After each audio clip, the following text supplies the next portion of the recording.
नमस्कार। मेरे YouTube channel A. सारंगी में आपका स्वागत है। मैं आपसे नम्र निवेदन करना चाहता हूं,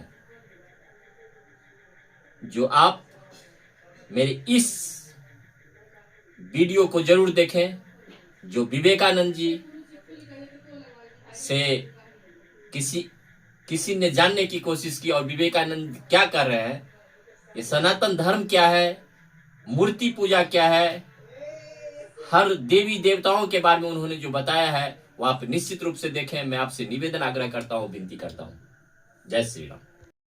तुम हिंदू लोग पाथर की पूजा कैसे कर सकते हो? उस बेजान मूर्ति में भगवान रहते हैं, ये तो मजाक ही होगा। ये तो सिर्फ आपका पाखंड है। हमें तो इन खिलौनों की जरूरत नहीं होती।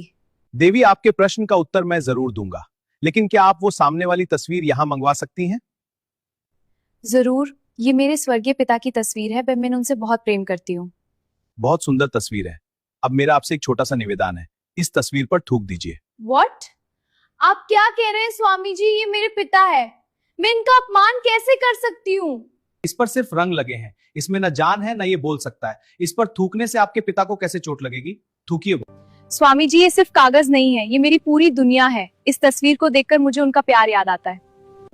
आप मेरी भावनाओं का मजाक उड़ा रहे हैं। बस देवी, यही बात मैं आपको समझाना चाहता था।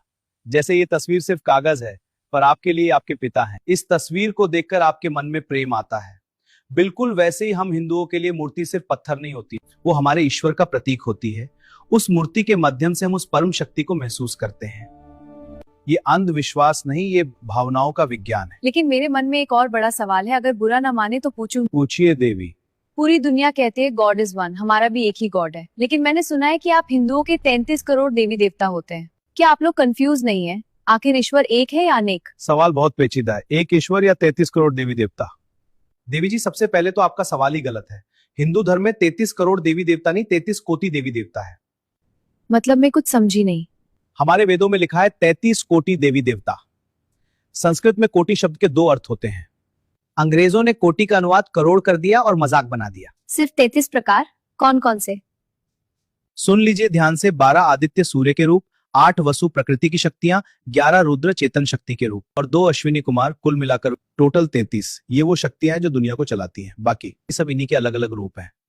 आपकी बात समझ आ गई कि 33 करोड़ नहीं बल्कि 33 कोटि देवता हैं। लेकिन फिर भी 33 ही क्यों? आपका भगवान ऑल इन वन नहीं है? ये एक गंभीर प्रश्न है। विद्या के लिए सरस्वती, पैसे के लिए लक्ष्मी, रक्षा के लिए हनुमान, इतने सारे अलग अलग भगवान की जरूरत क्या है? सीधा मुख्य भगवान से बात क्यों नहीं करते? जेनिफर, तुम्हारे देश को कौन चलाता है? हमारे प्राइम मिनिस्टर। तो क्या तुम्हारे प्राइम मिनिस्टर खुद जाकर सड़कों पर झाड़ू लगाते हैं? क्या वो खुद बैंक में बैठकर पैसे गिनते हैं? या खुद स्कूल जाकर बच्चों को ABCD पढ़ाते हैं? क्या इतने सारे काम अकेला प्राइम मिनिस्टर कर लेता है?